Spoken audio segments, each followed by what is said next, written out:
سلام علیکم تان عزیزینده سلامت خانه و سربلند باشید. به شما گفتنیم که فرزندانتون رو با مهر کلام کنید. پدر مادرای محترم فرزندانتون با مهر محبت کلام کنید و همسران عزیز همسرانتون رو اینچنین مهر دین و همسراتون با مهر محبت رفتار کنید. شوهر با همسر و زن با شوهر. فرزندانتون میبینن از شما مثال عبرت میگیرن. یعنی من از حیاتی پدر مادری خودم میگم و از حیات خودم به شما میگم. برای اینکه بسیار مثال من ویدیو تماشا میکنم در یوتیوب یک تا اویله مسلمان سه تا پسر مثال بسیار جبر ستم میکنن. هم پسرها هر سهشون وای میشن از دین اسلام برآمده خریستنی میشن و پدر مادرشون اینچنین خریستنی میکنن میشونده با پدر فرزندشون رایشته پیروی کرده. اینچنین با یک اویله دیگر هم مثال مسلمان هم خیلی خریستنیش دیگه. برای همین اویله دیگر مسلمان خریستنیش شدن و از سببی که شوهرش به اون مهر نداده است فرزندانش رو اینچنین پدر مهر پدری نداده پس رفته است اینچنین وی برآمده خریستنی شده است. این یعنی سبب میشد که انسان دلگیر میشد بعد جستجو میکنه روح آزادی رو میکوبد. آزادی یعنی که در درون انسان است. مثلا من از خودم میگم که در درون انسان من درون خودم حس میکنم آزادی رو. من در اویله با وای رسیدم که پدر مادر من قرآن نمیخوندن. در وقتی اساسی هیچ کس قرآن نمیخوند. کتاب قرآن در خانه‌مون نبود. کتاب در خانه هیچ کس نبوده وقتی اساسی. لیکن من از 9 سالگیم در اسلام زندگی میکردم. از 9 سالگی من حس میکردم با دلم که خداوند رو دوست میدارم، خداوند مرا میبیند. لیکن من الله تعالی رو از پدر مادرم میفهمیدم که خداوند این کارها رو ناز نمیبیند، این کارها رو ناز نمیبیند. پدر مادرم ما میفهموندن. لیکن ما با پورگی مهر محبت از پدر مادرم گرفتگیم. با پورگی گفتی تاجیکو که تو طوری سرمون پدرمون ما رو مهربانی کردگیم. پدر مادرم مادر من 38 سال بودم از دنیا گذشت. پدرم 42 ساله بودم از دنیا گذشت. تصور میکنید که تا 38 سالگی مادرم مرا یگان بار گیران کردگی نیستن. یگان گپ پست بلند گزدگی نیستن. پدرم اینچونی یگان گپ پست بلند گزدگی نیستن. بغیر از دختر جان فیروزه خان. حتی من 9 سال از شوهر یکم جدا شدم. 9 سال در خانه پدر مادرم ایستادم.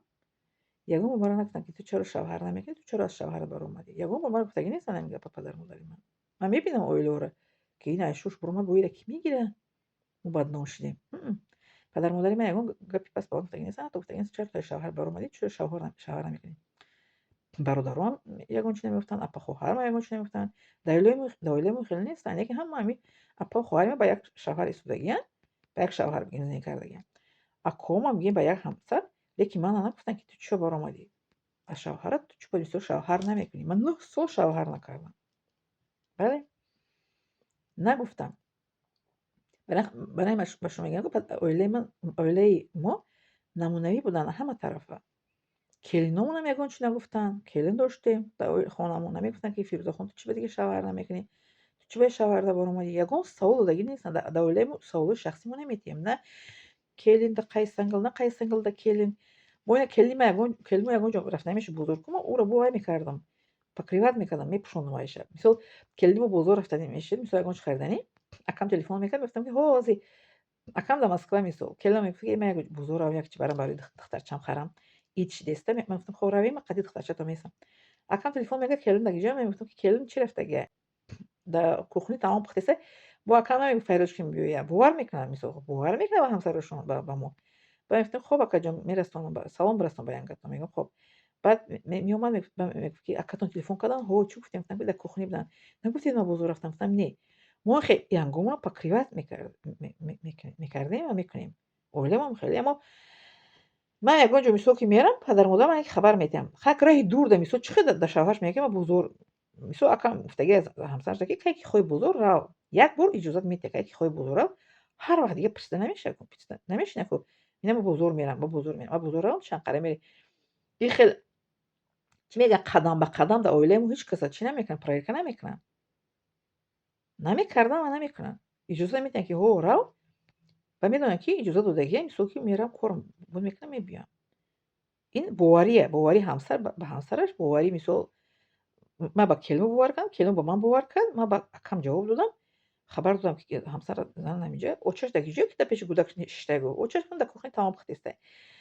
فهمیدین ما هم خیلی جیانمون اونا میسو که келиномон ҳамин хел ҳамдигаримонро саволҳои шахсӣ лишни савол наметавонем, лекин боварӣ дорам ба ҳамдигари. Боварӣ агар набоша ку оила мустаҳкам намешавад. Ина бародарои ман қариб 50 сол зиндагӣ ҳастанд. Бародари хурдиам ина 32 сол шуд бо ҳамсар зиндагӣ мекунад. Ҳам бародари гуфтам ку ҷан ва говара да пеш нишастам, баъд келинам бозор рафт омад. 32 сол шуд зиндагӣ мекунанд бо ҳам. Яъне ки мо дар оиламон чӣ мекунем? Ҳамдигаримонро фаҳм мекунем, боварӣ дорем. Пинҳонкорӣ намекунем, фиребгарӣ намекунем, боварӣ дорем. ҳамсар ба мисоли падари ман модарам гуфтагӣ буда ки ҷое ки рафтӣ ман тада иҷозат додагиям. Ҷое ки мери ман тада иҷозат. фаҳмидед? Шавҳар ки да ҳамсар ки иҷозат диҳад, вай бовар дорад ки ҷое ки рава аз ҳамун чорчӯбаи чӣ мегӯянд иҷозат додаи шавҳараш берун намебарояд. Барои ҳамин шумо фарзандатонро назанед, ситам накунед ки ҳозир бисёр асри безебе кӯдакон мешаванд ки айхона мегиранд. Ина дар ютуб ҳар рӯз вай метиҳанд ку хабар метиҳанд духтарак гум шудае, духтарак айхона баромада рафтае. дар хонаи мо дар вақти эсериш ки аз хона баромада рафтагӣ набуд. Дар вақти эсерам аз хона баромада мерафтанд духтарако. Буд, лекин кам буд. Ҳозир бисёр шудагӣ аз хона баромада рафтан. Барое ки бисёр духтароро вай мекунанд. Метарсонанд. Натарсонед кӯдакотонро. Кӯдакотонро натарсонед. Кӯдакотонро фақат фаҳмонед. Фаҳмонед ки кори хуб кардӣ, ихел аст, кори ганда кардӣ, ихел. Мо падару модармо тарсондагӣ нестанд. Фақат фаҳмондагианд. Лекин фақат фаҳмондагианд ки ихел кардӣ, ихел мешавад, ихел кардӣ, ихел мешавад, хуб кардӣ, ихел мешавад, ганда кардӣ, ихел мешавад. Лекин фақат мегӯянд ки худованд моро мебинад. мо ҳамин хел дар фарзандонам бояд расонем ки Аллоҳ таоло моро мебинад. Дар куҷое ки набошем моро мебинад худованд.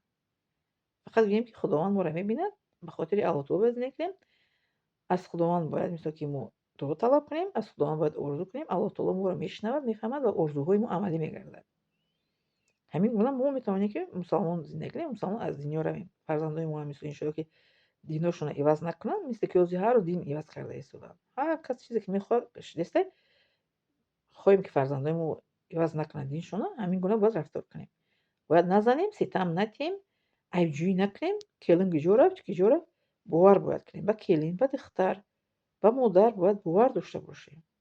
боварӣ надошта бошем ку ҳамин мешавад. хоҳед нахоҳед мешавад ҳамин хел. боварӣ надошта бошед, ҳамонро меҳру муҳаббат натиҳед ҳамсартонро, фарзандотонро, падару модарро эҳтиром накардед, дуои падару мадарро нагирифтед, ҳамин хел инсон баъд гумроҳ мешавад, мерад, баъд мерад, баъд намедонад ки куҷо равад бечора, баъд мекобад, озодӣ мекобад, бо озодиро дар дигар ҷо мебинад ки меҳрубониш мекунанд. бале, дар дигар динҳо меҳрубониам ҳаста. дар дини масеҳӣ, христианство чӣ қадар меҳрубонӣ хуб хушу гап мезананд. як бор бирем церкв мефаҳмед чӣ қадар меҳрубонӣ хушу гап мезананд. ма рафтагим церкв, чанд бор рафтагим. Барои чӣ мегӯянд, шиносон аста мерем церкв, ҳамихел мерем, бо ҳамдигарашон гап мезанем, хеза мебием.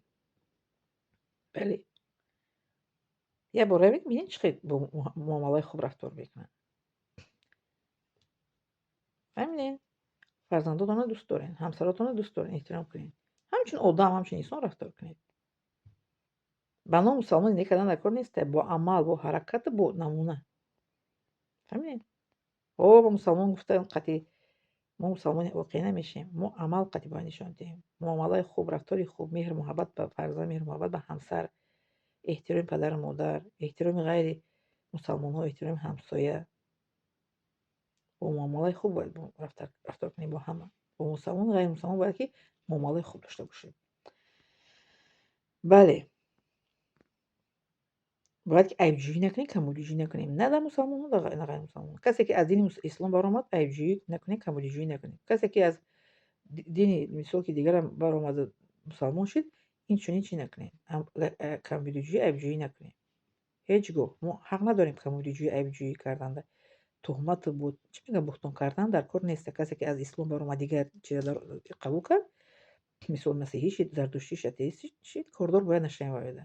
интихоби оя интихоб кардан, рафтан шидан, зиндагӣ мекунанд. касе ки бо аз дини дигар баромаду мусалмон шуд, инчунин бояд ки мо чӣ накунем, ҳар гап бояд нагӯем дар васфашон. дар васфи ҳеҷ кас мо ҳақ надорем гап занем. на дар васфи мусалмонҳо, на дар васфи ғайри мусалмонҳо. бояд ки зиндагиамон интихоб кунем. Аллоҳ таоло гӯем ки тори сарамон дар куҷое ҳаста бошем, мебинад моро Аллоҳ таоло. чӣ коре ки кунем, ба хотири Аллоҳ таоло бояд зиндагӣ кунем, ба хотири инсонҳо не. модар ҳамати ман мегуфтанд ки дар назди Аллоҳ таоло мо бояд тоза бошем. дар назди инсонҳо ҳеҷ гоҳ мо тоза намешем. ҳеҷ гоҳ инсонҳоро агар пушти гузаштагимонро аз ҳазрати одам то ин дам агар гӯем ки мо ҳеҷ вақт дар назди инсонҳо пок ҳисобида намешавем, аммо дар назди Аллоҳ таоло мо бояд ки пок бошем. Модар раҳмати ман ҳамин мегуфтанд ки агар ҳазрати одам алайҳиссалом ту ҳамин замони худат агар қисса кунӣ ки бобои ту кӣ буду, бибии ту кӣ буду, ту худ ки ҳастӣ ва падару модар ки ҳастанд, тоза ҳисобида намешем. Моро тоза ҳеҷ вақт намеҳисобанд. доимо айби моро мехобанд, меёбанд, айбҷӯӣ, камбудиҷӯӣ дар дасти мо мешавад. Лекин дар назди Аллоҳ таоло пок бошем. Вақте ки мегӯем дар назди Аллоҳ таоло пок бошем, ку даруни мо озодиро ҳис мекунад, даруни мо пок буданро ҳис мекунад. Бале, миннат дорам аз шумо.